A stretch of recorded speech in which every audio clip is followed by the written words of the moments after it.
Hipacondríaca apresenta Surra de Lúpulo. Oi pessoal, bom dia, boa tarde, boa noite. Eu sou Ludmilla, mais conhecida no Instagram como Hipacondríaca. E no programa de hoje o assunto é polêmico. Leandro, sobe a música de suspense. A resposta que pretendemos trazer ao longo deste programa é: Sauer é estilo? E quem vai ajudar a gente a responder essa encrenca é ninguém mais, ninguém menos do que o manezinho coisa linda, Diego Simão, que eu não sei falar o último sobrenome. Diego, qual é o sobrenome final? Rizatic. Entendi, aqui foi espirro. É saúde. Isso.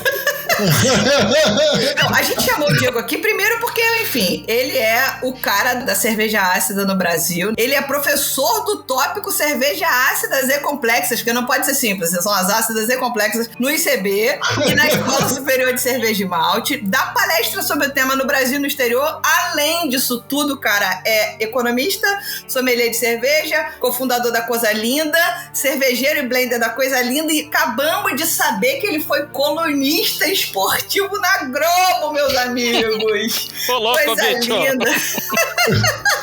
Mais no pessoal do que no profissional. Na verdade, é tanto no pessoal quanto no profissional. Bom, Diego, dá um alô pra galera aí, pra ele reconhecer essa voz.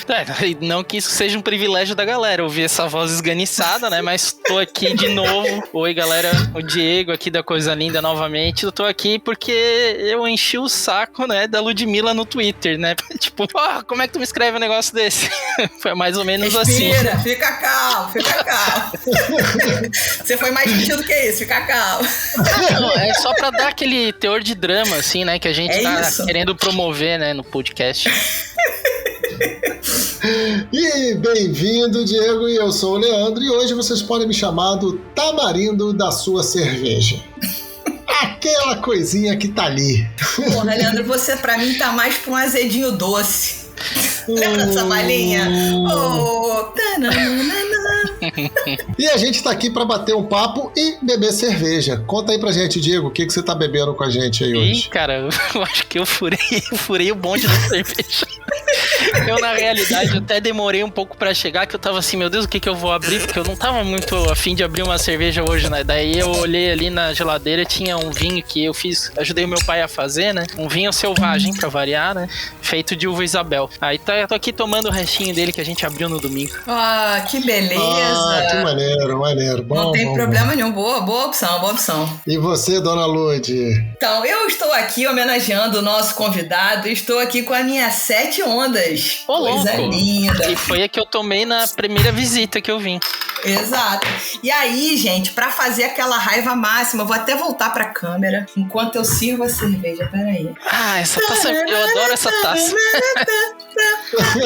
Não apenas a cerveja 7 ondas, eu estou também com a taça de cristal da Coisa Linda, que é uma coisa linda, gente. Ó. Cara, essa taça é linda, mano. Essa taça eu acho muito linda. Essa taça, quando eu olhei ela no mostruário ali, de venda da Mozart, né, que é da onde a gente compra, eu, não, eu sou obrigado a fazer essa taça, porque a minha avó, assim, sempre tinha essas taças antigas, assim, né? Eu digo, nossa, tem que fazer uma pra Coisa Linda. Quando eu vi, eu digo, não, vou fazer, não tem jeito. E fiz, cara. E daí, nossa, acho que é a mais linda que a gente já fez. É daquelas taças em que ela é maior do que o rosto, né? Assim, ela é circular. Isso. Fica bonitão. Dá uma olhadinha aqui que eu vou beber pra você ver. Aí, tá vendo? Fica maior do que o rosto. Eu acho maneiríssimo também. Minha avó e minha mãe também têm dessas taças. Elas são lindas. Não sei se da tua avó era daquelas que tinha aquele fio dourado na beiradinha. Então, a da minha avó não tinha o fio dourado. Ela é uma bem trabalhadinha, assim, que tem eles tiram um pedacinho do vidro, né, na verdade. Sim. A minha avó, ela, infelizmente, ela já foi, né? Mas daí ficou pra mim uma parzinho dessas taças. Eu tenho eles guardados. Mas é um negócio, assim, que, nossa, eu babava nessas taças, assim. Maneiro. Tamarino da sua cerveja, o que você tá bebendo aí? Eu tô aqui numa cerveja do Trocadilho. Eu tô bebendo uma Noi, que é o Cupuaçu Abunda. Uma dita Catarina Sauer. Bom, mas antes de começar esse programa, vou fazer uma pergunta muito séria. Leandro, você sabe que dia é hoje? Sei, hoje é dia 2 de setembro. Pois é, e que dia que é dia 2 de setembro, Leandro? Que dia que é Uma dia 2 de setembro? quinta-feira. Dia 2 de setembro, Lud. Hoje é dia 2 de setembro, é seu aniversário, Ludmilla. Aniversário?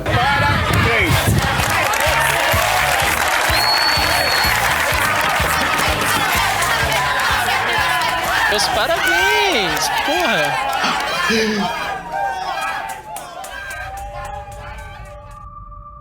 Vamos voltar pra realidade, já que eu sou tão querida pelo meu parceiro de podcast, né? O cara não sabe a data do meu aniversário. Vamos voltar pro que interessa, né? Vamos falar com um convidado, um virginiano, do dia 15 de setembro, que tá aqui, ó, preocupado com a gente. Então, pra contextualizar vocês, da onde surgiu essa pauta? Sei lá, alguns meses eu fiz um post falando sobre o estilo sour no Instagram da Hipacondríaca. Aí vocês sabem, né? A gente tá nessa batalha diária de levar conteúdo de qualidade pra vocês, mas querendo acertar, de vez em quando a gente erra também. Errou feio, errou rude. Enfim, o post entrou no ar à noite, eu fui dormir, de madrugada acordei pra ir ao banheiro, dei aquela olhadinha básica no WhatsApp, que é uma mensagem de Diego. Aí eu olhei, muito querido, falou, nega, sour não é estilo. Eu falei, caralho, aí agora eu durmo, eu mando uma mensagem pra ele, eu apago o post. Falei, bom, relaxa, Ludmilla, fica tranquila, não, tá tudo bem. E aí a gente vai ter um papo no dia seguinte, e eu falei, agora tu vai ter que voltar no Surra de Lúpulo e explicar tintim por tintim desse tema pra galera lá. Então a gente já chega abrindo o papo naquela pergunta maledeta, sour é estilo? Não.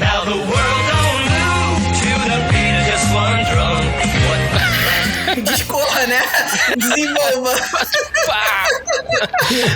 Não. Tipo, tá, pode acabar e fecha a cortina. Ó, deve ser preguiçoso. Mas é um assunto bem complicado, porque, tipo, é que não existe hoje como definir melhor, né, a família das cervejas sours. Porque a gente vai olhar pros guias, os principais guias. Vamos lá, vamos citar o BA, né, o Brewers Association, e vamos olhar o BJCP. A gente tem alguns estilos que são de cervejas ácidas, ou seja, cervejas sours. Mas tu não tem uma categoria mãe onde tá ali escrito que são cervejas ácidas.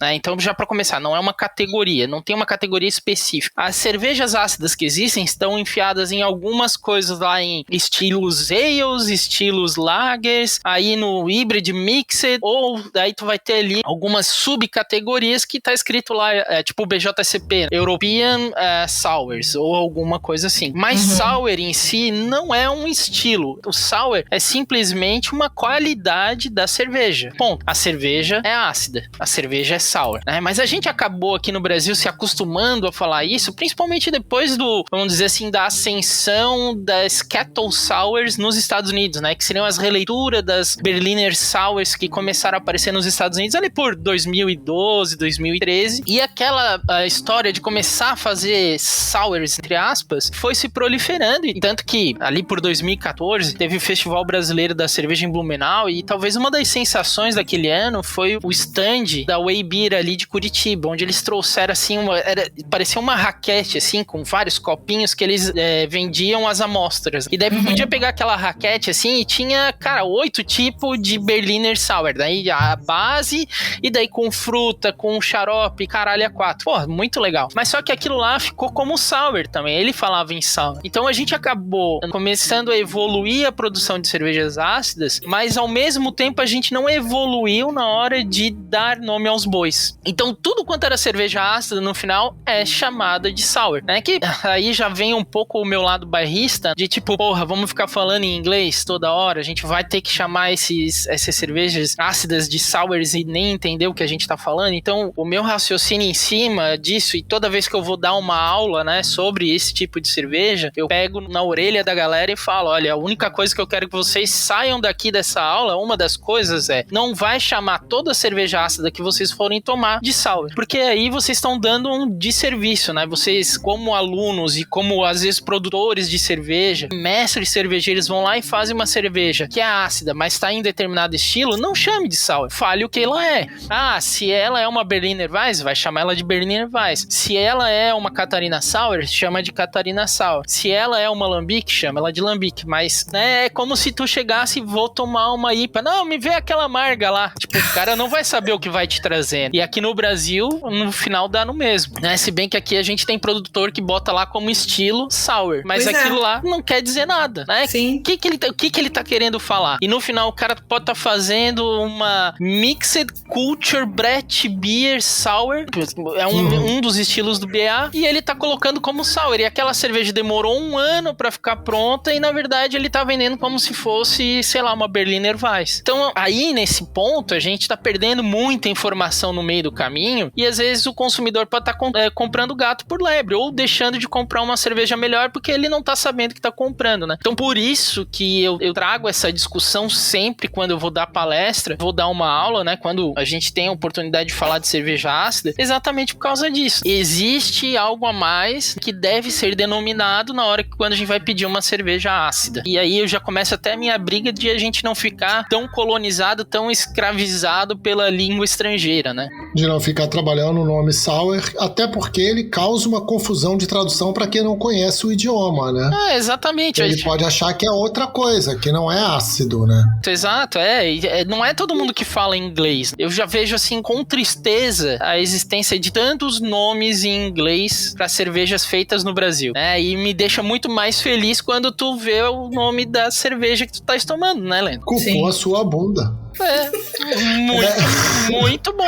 E o legal foi que você tá falando sobre isso, sobre rótulo e etc. E eu tô com uma cerveja da Coisa Linda na mão aqui, né? E aí tá aqui, cerveja extra clara tipo Wild Ale com amor e rosas. Então você não caiu na tentação de falar nenhuma besteira em relação a isso. Tem uma dificuldade ainda, por exemplo, vamos entrar na questão de legislação agora, né? Que aí é uma coisa que, por exemplo, na minha garrafa já não me agrada. Eu sou crítico ao que tu acabou de ler. Eu não gostaria de ter que usar o Wild Ale. Wild Ale, imaginei que você fosse falar alguma coisa com isso. Tá, eu não gosto, mas eu sou obrigado. Por quê? Porque pelo regulamento do mapa, quando eu vou botar o nome ali, eu tenho que fazer essa descrição e colocar o nome do estilo que seja reconhecido por alguma associação ou historicamente, associação de cervejeiros ou historicamente, né? Então eu tenho que ter uma base cultural ali pra dar o nome desse estilo. E a gente tá usando só o que existe lá fora, né? Então isso é um problema pra mim. Eu preciso usar o Wild Ale nesse nome. Mas, por exemplo, quando eu faço uma cerveja que é uma fermentação mista, em vez de eu usar a denominação do BA, que é Mixed Culture Sour Brett Beer, eu uso fermentação mista, que seria a denominação em português para esse tipo de cerveja. Para o Wild Ale, eu ainda não tenho essa denominação. Eu gostaria muito de usar cerveja selvagem. Mas aí falta uma consolidação dos conceitos desses estilos na tradução para o português. E aí é um trabalho que precisa ser feito, ou pela Abracerva, né, ou pelo Ministério da Agricultura, né? Mas é uma preocupação que não tá aparecendo de momento. O que você tá trazendo pra gente me mostra, assim, algumas dificuldades e o uso de sour, da característica da cerveja, como se ela fosse um estilo, é um atalho, porque primeiro a gente tem uma dificuldade de disseminar variação e variedade de estilos de cervejas. Então é bem difícil a gente pegar e falar, explicar pra população geral que, cara, existe IPA, existe APA, existe Pilsen, existe, sabe? E aí e aí a gente vai desmembrando isso, vai abrindo, e aí tem Czech Pilsen, né? Aí tem German Pilsen, e vai caindo para isso. E como isso acontece normalmente gerido por pessoas que estudam normalmente por literatura original gringa, a gente acaba entendendo que isso é um dialeto próprio. Acontece muito isso na publicidade. As pessoas começam a utilizar termos naturais dentro da publicidade que só faz sentido para publicitário. Sim. Sabe? E começa a usar e de repente começa a sair da bolha ou começa a levar para o mercado externo termos que são muito internos. Que são termos para, teoricamente, porque assim, todo mundo estuda dessa maneira, então todo mundo entende o que é uma Wild Ale. Só que o brasileiro, ele não necessariamente ele entende o que é uma Wild Ale, não faz ideia. Não faz. Então, assim, o primeiro desafio talvez seja conseguir apresentar diversos estilos e todas as variações de estilos de cerveja que existem, mais de 180 estilos. Depois, conseguir fazer isso de uma forma clara para o público, né? E aí a gente pega dois atalhos, né? A gente pega os dois atalhos, a gente usa o idioma e a gente chama uma característica de estilo, para ficar uma coisa mais fixa. Então é sour. Tudo que é sour tem esse gostinho ácido. Não, e a gente ainda tem um outro problema, porque o termo sour, ele virou uma denominação de algo que tá quase virando um commodity, que nem a IPA é, sabe? Hoje tá na moda tu querer ter uma cerveja cerveja sour. E não necessariamente tu sabe que tu tá produzindo. Então tu tem esse problema também. Tamo ferrado então, porra, tá tudo errado. O que a gente pode falar para aprender mais sobre cervejas ácidas? Por exemplo, o álcool da cerveja. Ele não é inserido, ele é um produto da fermentação. Como é que o ácido chegou ali? Como é que é essa história aí de compor uma cerveja ácida? Bom, vamos lá. Eu acho que aqui, quando a gente está falando, né, eu acho que a gente deve evoluir a questão para a relação do seguinte. A gente tem cervejas ácidas e cervejas ácidas complexas, tá? Porque a gente tem algumas cervejas ácidas que daí a gente vai para alguns estilos que tem uma, vamos dizer assim, uma consolidação cultural de acordo com uma historicidade já presente, né, para esses estilos, né? Vamos dizer ali, ó, Berliner Weiss, né? A gente vai falar de Catarina Sour. A gente tá falando de... já sei que vai ter já várias pessoas assim, ai meu Deus, mas Catarina Sour ele não é estilo. Cara, a gente já passou dessa fase. Já passamos dessa fase, o que existe aí é muito mimimi, né? Então, cara, tipo, não dá mais pra manter esse papo. Eu acho que a gente tem aí um respaldo internacional, inclusive, em relação a esse estilo e, tipo, até, por exemplo, vamos entrar aí no debate da Berliner Weiss versus Catarina Sour, né? Isso ainda que a gente pode falar da Berliner Weiss moderna e da Berliner Weiss tradicional, né? Que, tipo, a histórica, né? Tipo, ainda tu pode ter uma refermentação em garrafa com Brettanomyces e PED. Então, tipo, tu vai ter ali uma presença de notas de Brettanomyces, que pode levar couro, levar a terra e outros aromas e sensoriais que vão remeter a questões mais complexas. Enquanto no tradicional, a gente só tá tendo uma participação do Kettle Sour e tu vai ter uma acidez lática. Então, já começa por aí. Então, a gente tem só nessas duas várias diferenças entre elas. E se a gente for pegar aí uma Catarina Sour, por exemplo, o certo é que na Berliner Weiss, né, mesmo moderna ou antiga, o teu teor alcoólico vai ficar ali pelo 3,5 até mais para baixo.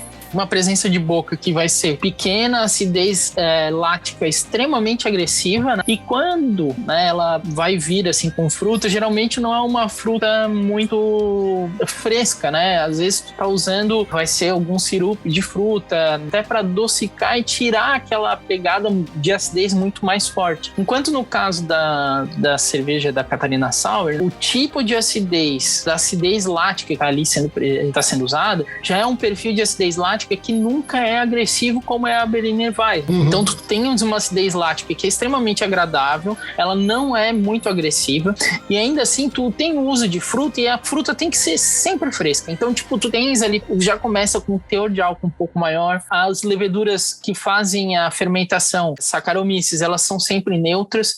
Para quê? Para que a fruta venha para frente. Então tipo, existem perfis de acidez aí que são muito diferentes. Então assim, Leandro, tua pergunta ela é extremamente complicada de responder. Porque, assim, existe no mundo das cervejas ácidas muitas coisas diferentes, tá? Tu tem cervejas ácidas que são mais simples, tem cervejas ácidas que são mais complexas, tem cervejas ácidas que são, por exemplo, né, como nesses dois exemplos aí que a gente falou, que onde existe um predomínio da acidez lática, tá? Agora, se a gente for pegar uma cerveja que seja uma alambique, por exemplo, a gente vai estar falando de uma cerveja onde tu tem acidez acética, tu vai ter uma acidez cítrica, tu vai ter ácido lático, daí tu vai ter outros ácidos ali presentes, tu tem uma enormidade de presença de características sensoriais que tu não vai ter em outras. Então, como tu vai classificar cervejas ácidas? Cara, tu vai ter que olhar os estilos e olhar para aqueles que já existem e as coisas novas que estão sendo feitas. E ainda existe uma situação que complica ainda mais a cabeça do pessoal, que seriam as cervejas de terroir. Porque dentro das cervejas ácidas complexas, é onde existe a possibilidade, tá, de fazer cervejas selvagens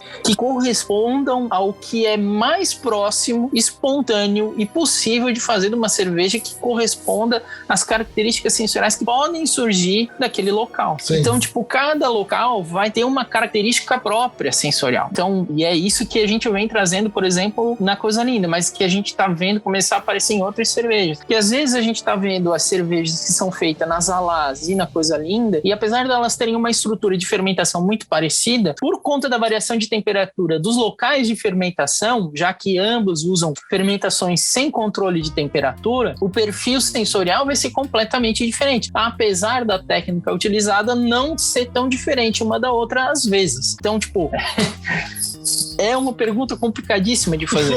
E eu acho que eu acho que a melhor forma de responder isso é a gente estruturar melhor os próprios guias de estilos, tá? E eu acho que isso é uma coisa que eu comecei a me dedicar agora escrevendo para isso, fazendo uma sugestão de modernização para esses guias de estilo, porque eu acho que já chegou a hora da gente pular da fase de falar que só existem categorias mães como ales e lagers e começar a pensar que existe uma categoria que vai além dessas duas, que seriam as cervejas ácidas complexas, porque essas vão utilizar fermentações principais que tanto vão acontecer como lagers, como ales, ou pode ser uma levedura lager fazendo fermentação em temperatura de ale, pode ser um balaio de gato, mas esse balaio de gato é comum para esse tipo de cerveja e não para ales e lagers. Quanto, por exemplo, a gente pegar uma Catarina Sour, a gente vai sempre ser uma base ale com uma fermentação ácida lática. Aí a gente pode colocar ela lá no meio das ales, mas não é responsável, sob o meu ponto de vista, pegar essas cervejas ácidas mais complexas,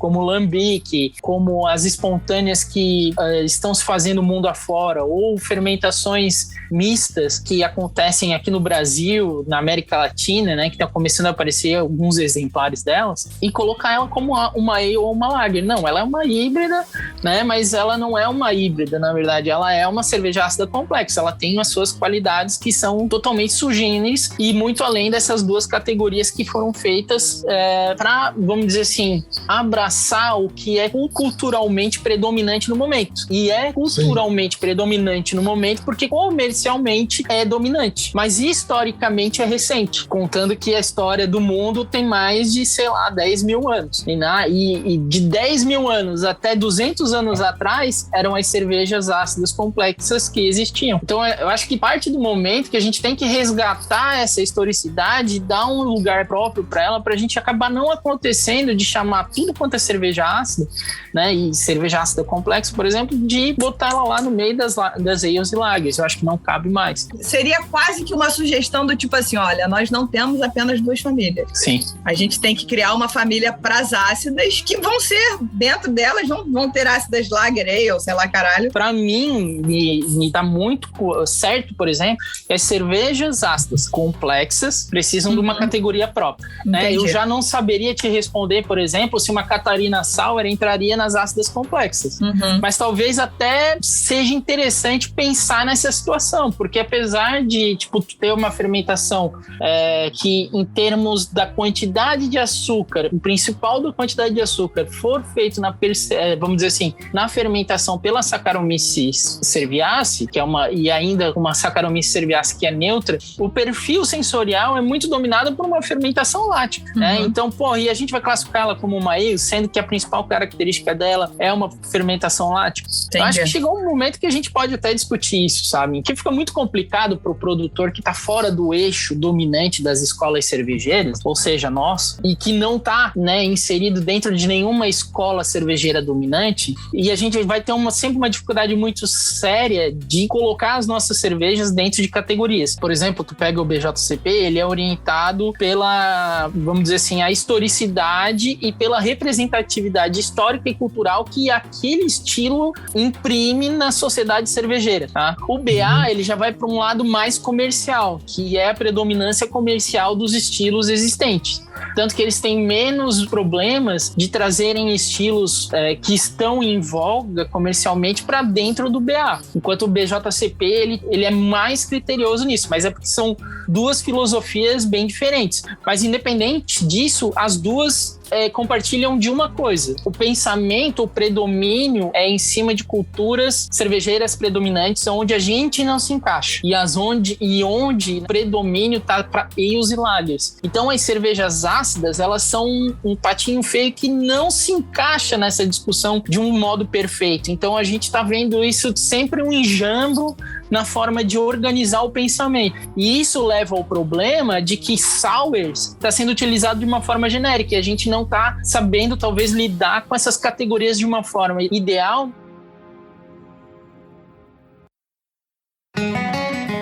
Aproveitando que o Diego está comentando aqui que ele está estruturando um projeto, um livro. Para quem não sabe, a editora Crater mais a Ambev, no Dia da Cerveja, no começo de agosto, lançou esse projeto que é para incentivar a criação de literatura cervejeira nacional. Eu não sei se eu estou sendo muito resumida, mas eu acho que é um pouco isso. Incentivar essa produção literária cervejeira, né, na nossa língua, com as nossas questões.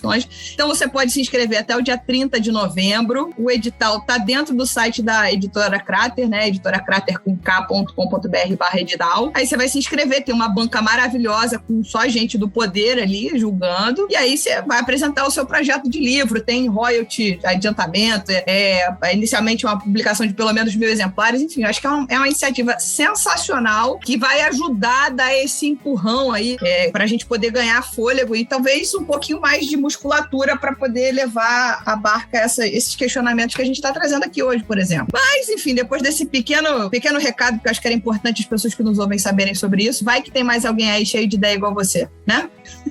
Com certeza o Brasil tem vários cervejeiros extremamente competentes, com muito conhecimento que é igual ou maior ao pessoal lá de fora, com experiências que são independentes ao que existe lá fora, porque a gente vive realidades que são independentes ao que existe lá fora. Então eu acredito que para a gente criar uma independência e finalmente ter uma personalidade própria para a nossa escola cervejeira, esse tipo de projeto que é a Crater, né, junto com todos os apoiadores que ela tem, é essencial para o crescimento do mercado brasileiro. Com certeza. Bom, mais encrenquinhas assim, quais são os estilos ácidos mais produzidos no Brasil, se você sabe dizer? E a galera sai chapando lá sour. E como você disse, né, porque as cervejarias estão simplesmente denominando tudo de sour e acabou, entendeu? Então, tipo, você tem noção do tipo, tá produzindo mais Berliner Weiss e tá chamando de sour, tá produzindo mais Lambic chamando de sour, entendeu? Você tem essa noção, esse cheiro daquilo que você bebe, ou você só bebe coisa linda, não sei.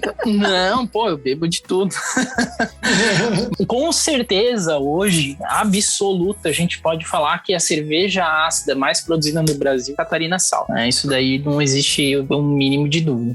Mas aí estão chamando de Catarina Sour, não? Então, mas tá certo, chama de Catarina Sour. Tudo bem. Tá dentro do estilo, tá certo. Okay, mas só que tem muita cerveja que às vezes faz-se uma fermentação de Kettle Sour no volume de álcool ali que se coloca dentro da categoria da Catarina Sour. Aí usa-se fruta fresca, o perfil da levedura é neutro e daí por uma raivinha se coloca que é uma Berliner Weiss. Porra, né, gente? Daí é pra fuder o negócio todo. Tem cervejas que dentro do estilo vão estar ali caracterizada como Catarina Sour, mas por uma questão de raivinha não se usa, né? Ou porque ele acredita que erroneamente ele tem que classificar aquilo lá como Berliner Weiss, mas não é, né? E além de perder uma boa venda, porque hoje Catarina Sour é um estilo pedido nos bares por todo o Brasil. Eu ia falar isso, talvez uma grande produção da Catarina Sour vem da aceitação da Catarina Sour no público, né? É uma cerveja ácida de alto drinkability. Exato. Sabe, tipo, eu tive a sorte de quando começou a, vamos dizer assim, se normalizar a ideia do que era uma Catarina Sour, porque teve uma hora que começou muita gente produzir de diferentes formas. E daí se juntou essa galera lá em Florianópolis e, peraí, vamos discutir como é que seria uma padronização desse estilo para que todo mundo que vá tomar vá chegar numa cerveja que realmente é uma Catarina Sour, né? Então, tipo, teve reunião até que foi lá no bar. E eu lembro, por exemplo, galera, vamos botar, eu já o louco da Brettanomyces, né? Não, galera, vamos botar a Brettanomyces. E a ideia foi, e eu fui voto vencido, e muito corretamente. Por quê? Porque a ideia não era ser uma cerveja complexa, era ser uma cerveja fácil de beber e trazer ali a experiência de uma cerveja de alto drinkability, que não fosse difícil de produzir, que estivesse acessível para todo mundo no Brasil. Ponto. E foi uma medida acertadíssima. Então ela chegou ali no 4,5, ela vai ter uma presença de boca, vai ter uma competição com a quantidade de acidez lática também, para ela não ficar nem pendendo demais para um lado ou para o outro, para ela não acabar sendo o que acontece com a Berliner Weiss, que é uma acidez lática extremamente agressiva, a fruta combate também essa questão da acidez extremamente agressiva. E por ela ser uma fruta fresca, ainda traz esse frescor e drinkability que tu comentou. Então, tipo, tem várias coisas que não se encaixam dentro do que é mentalizado em termos de guia do que é uma Berliner Weiss, entendeu? E às vezes a pessoa simplesmente pegou e fez uma American Sour, que tipo, também é outro estilo que tipo, joga pra cima e o que cai é esse estilo, que é cervejas ácidas com fruta que não tem Brettanomyces. Tipo, tu pode dar várias interpretações. Eu não, assim, eu não sou especialista em nada que seja não complexo, né? Fora do mundo das bretas, meu conhecimento talvez ele não seja o ideal, mas eu sei dizer que, tipo, existem várias cervejarias que estão, às vezes, só colocando como sour e não te dá nem a classificação do que aquilo é. Então, às vezes, tá fazendo uma Goose e botou lá sour. Várias coisas que são cervejas extremamente bem feitas e vai lá e se coloca como sour. Então, a gente tem essa questão. Eu queria fazer aquele parênteses esclarecedor para o nosso público, que a gente sempre faz quando a gente começa a repetir termos que não necessariamente para o público estão claros. Você falou de alguns tipos de acidez diferentes. Você falou da acidez láctea, você falou... Pode traduzir um pouco isso pra gente? Claro. Quando a gente tá falando de sour, né, por exemplo, as pessoas sempre vão pensar na acidez cítrica do limão, né, por exemplo.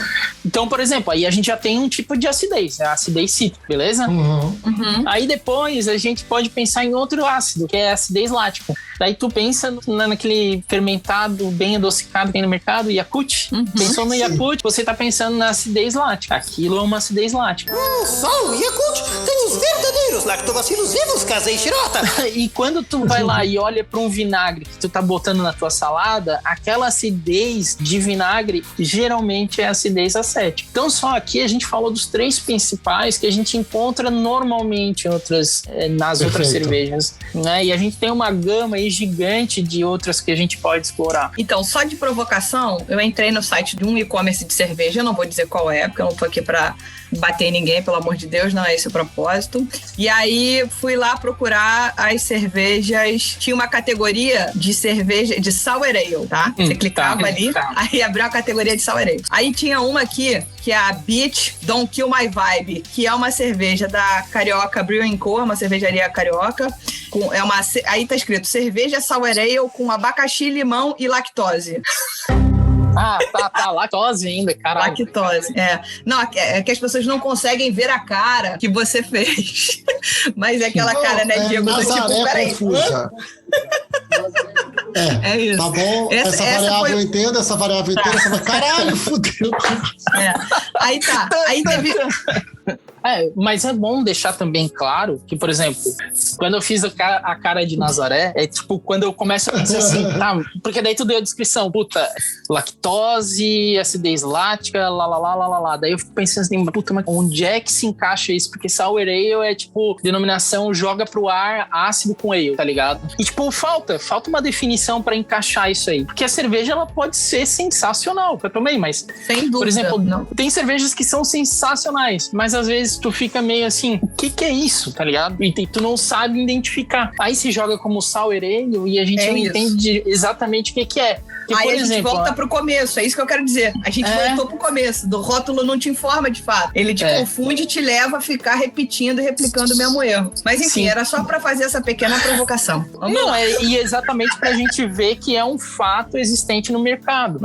É nesse ponto que eu critico os atuais guias no sentido de faltar melhores atribuições para esses tipos de cerveja. E olha ainda que o rolo que eu vou fazer nesse livro é mais focado nas cervejas ácidas complexas. Eu nem entro nesses outros termos, porque, por exemplo, ele já botou em ale ali, por exemplo, né? Mas só que ainda assim tem acidez. Talvez deveria estar em ácida. Então, é uma discussão que talvez tenha que ser aberta e a gente criticar o que foi feito pelos gringos, tá ligado? Porque talvez o que os gringos fizeram é insuficiente e ultrapassado, ponto.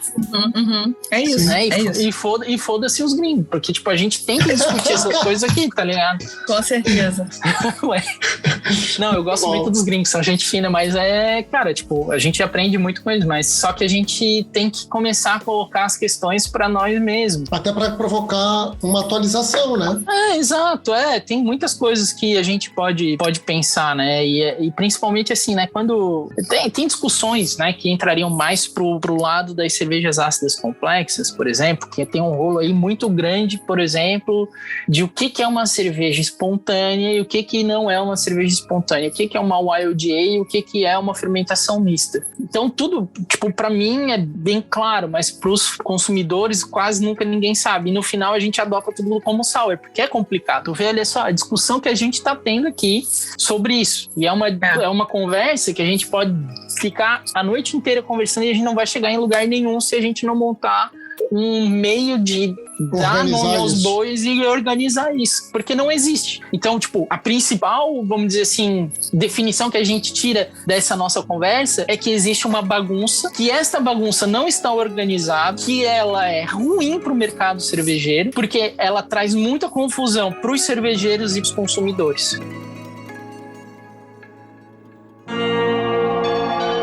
Eu acho que vale a pena a gente falar de fermentação das cervejas ácidas, né? A gente pode fermentar de forma espontânea ou controlada. E é possível o cervejeiro caseiro fazer fermentação espontânea, só que eu queria puxar um gancho de tudo isso dessa provocação que você está trazendo e trazer para esse momento quando a gente fala de fermentação espontânea. Como é que a gente coloca uma cerveja que tem baixíssima possibilidade de repetibilidade dentro de um estilo, dentro de uma caixinha? Isso daí vamos dizer, eu acho que é bem fácil de responder, porque a gente já tem uma alambique como um estilo onde não existe repetibilidade 100%, tá? Perfeito. Mas o que acontece? Pensa no seguinte, tu tem uma foto tua quando criança, quando adolescente, quando jovem adulto, e depois tu vai ter uma quando velho.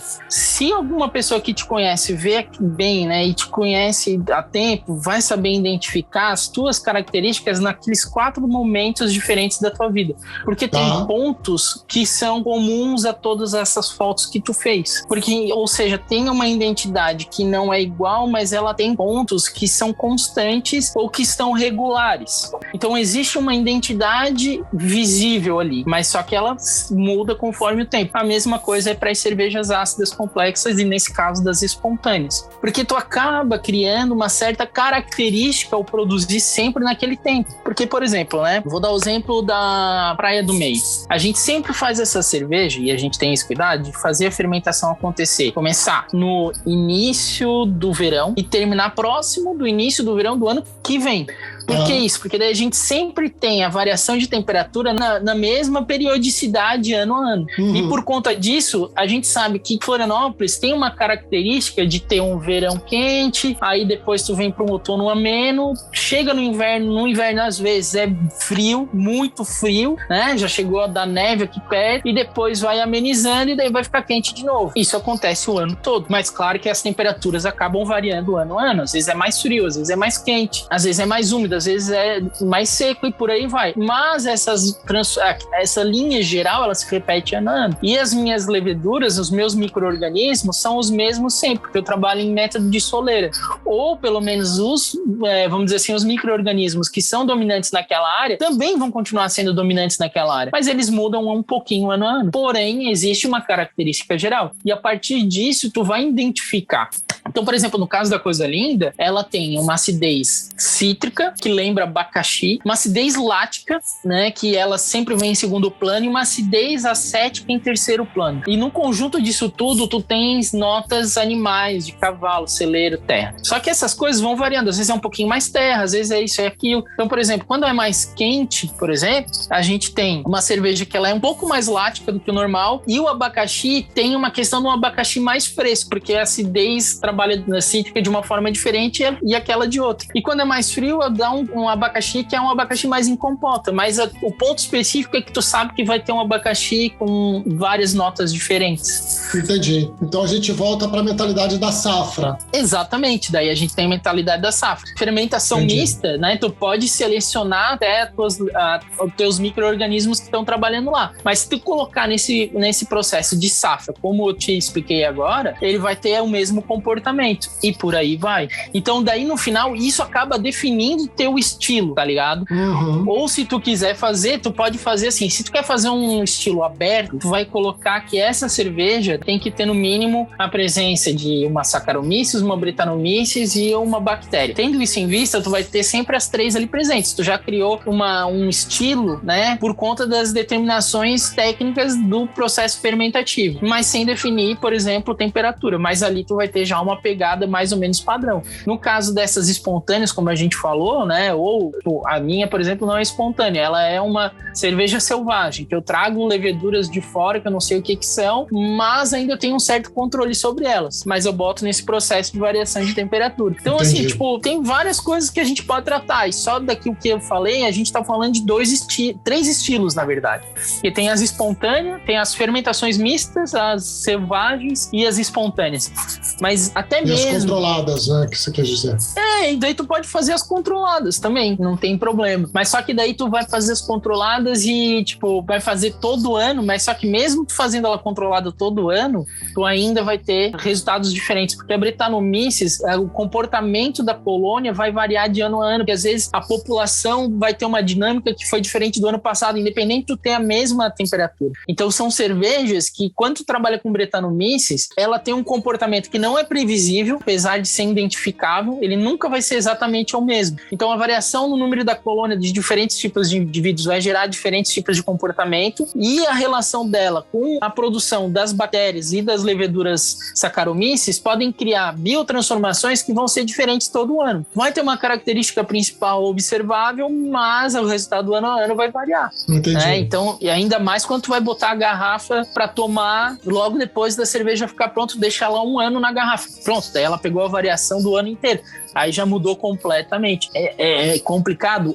Mas eu acho que aí cabe bastante só da pessoa poder saber que existe toda essa complicação em determinadas cervejas que antigamente ele estava chamando de sour. Ele tá comprando uma cerveja que agora ele sabe o que é, que vai ser uma cerveja muito mais cheia dos Gary do que uma cerveja que é com temperatura controlada, como é a Catarina Sour. É uma cerveja rápida e tal, sem tirar o mérito nenhuma de outra, mas uma tem menos Gary, outra tem mais Gary, uma é mais complexa, outra é menos, e tu vai utilizar essas cervejas para uma, tu pode fazer cerveja de guarda, outra tu vai tomar no teu final de semana, e assim vai. São cervejas para diferentes tipos de ocasião, mas se tu não souber o que tu tá comprando, tu não vai saber aproveitar elas da melhor forma. Entendi. E um cervejeiro caseiro lá nas suas panelas, nas suas chinesinhas, ele consegue fazer uma fermentação espontânea? Ele vai penar mais, porque, por exemplo, vamos dizer que o nosso amigo ele quer fazer isso com um cool chip, por exemplo, né? O cool chip, né? Aí o cool chip lá para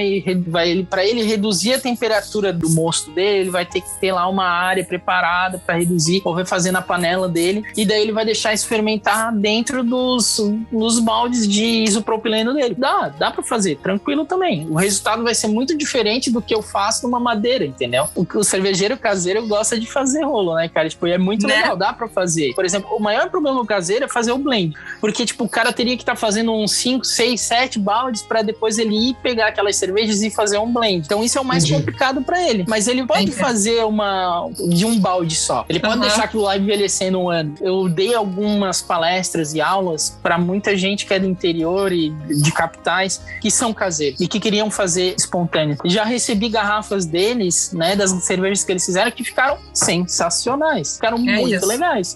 Leva mais tempo. Sim. Mas dá pra fazer e fica muito legal. Só que uma coisa ele tem que se lembrar: não é lambique, não é gueuze, não é isso, entendeu? Por exemplo, eu já caí no erro de fazer uma cerveja e chamar ela de lambique. Eu me arrependo até hoje de ter feito. Foi um erro que eu fiz. Por quê? Primeira vez que eu fiz, e vai um pouco em cima dessa questão que a gente tá discutindo até agora, que uma vez eu fiz Pedras Itaguaçu, e o projeto dela o que é? Eu faço uma refermentação em barrica de carvalho e uso micro-organismos brasileiros e micro-organismos da Bélgica. E eu fiz propagação de garrafas de gueuzes e lambiques que eu selecionei. Ela fez a refermentação em barril e essa cerveja saiu que era a cara de uma lambique. Tu dava o copo pra pessoa e se não falasse nada, você, olha só a lambique que eu trouxe, que legal. Porra, que lambique legal. Porque não que fosse uma, assim, perfeito, mas é porque ela lembrava muito lambique. E daí eu, num erro, coloquei no rótulo que era lambique. Mas me arrependi profundamente, porque, é claro, né, tipo, a gente vai evoluindo e aprendendo com erros ou não erros, mas no decorrer do tempo, tempo, para mim, uma coisa que ficou muito certa é que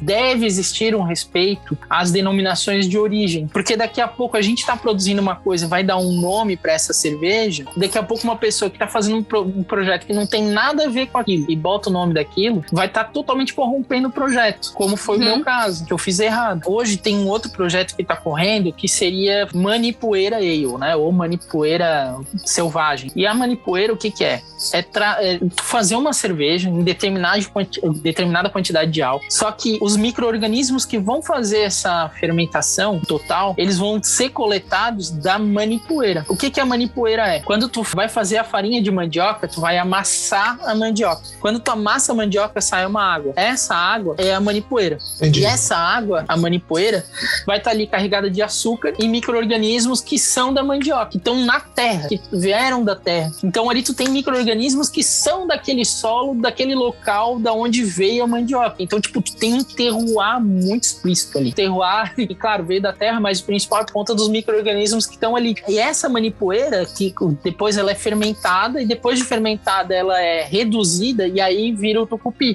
Então, tipo, a gente tá tirando de um conhecimento indígena uma fonte de micro-organismos que pode ser fonte de fermentação para uma cerveja de terroir brasileiro. E é um projeto que tu pode fazer no Brasil inteiro, porque no Brasil inteiro tem engenho de mandioca, né? Então, por exemplo, esse pode ser um projeto que daqui a 5, 10 anos esteja despontando, né? E é um projeto que daqui a pouco vai um belga lá metido a besta, vai querer copiar a gente, daí a gente tem que fuder ele também, tá ligado? Claro, com certeza.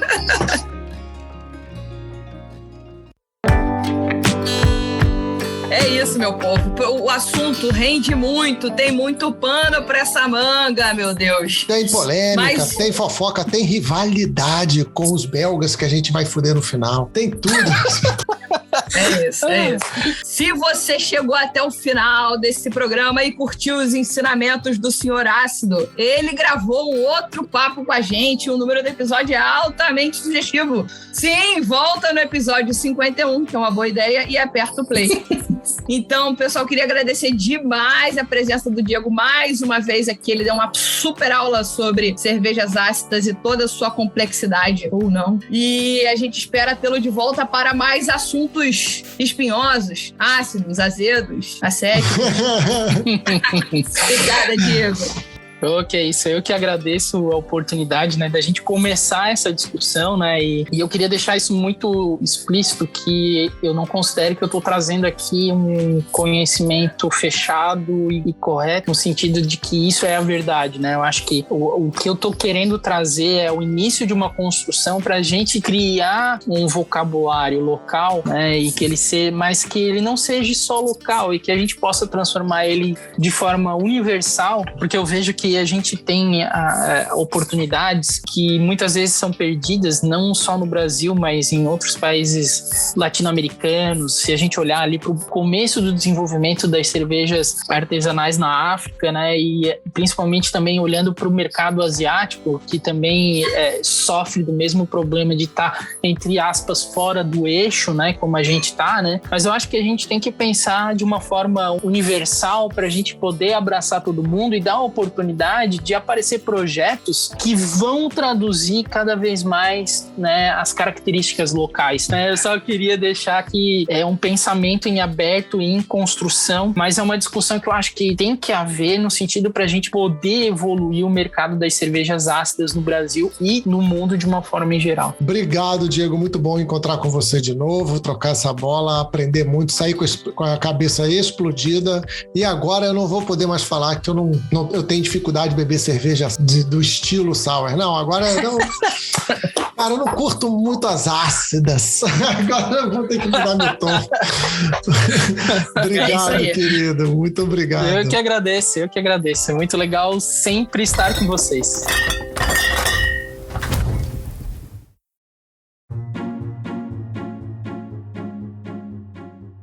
Porra, dia 2 de setembro é meu aniversário! Porque você tinha que ter começado esse programa dando, ó, parabéns. Que pariu, velho. Caralho, tu nasceu mesmo, cara. Não, na verdade, minha mãe passou um pouco mal, aí deu nisso aqui, entendeu? Ô, Lud, dia 2 de setembro, Lud. Hoje é dia 2 de setembro, é seu aniversário, Ludmilla. Mas tu tá repetindo isso tudo pra tu poder cortar exatamente nesse lugar. Temos uma edição Diego, hoje é aniversário da Lud. Isso nada me deixa espantado, porque as melhores pessoas do mundo nascem em setembro. Exatamente. Meu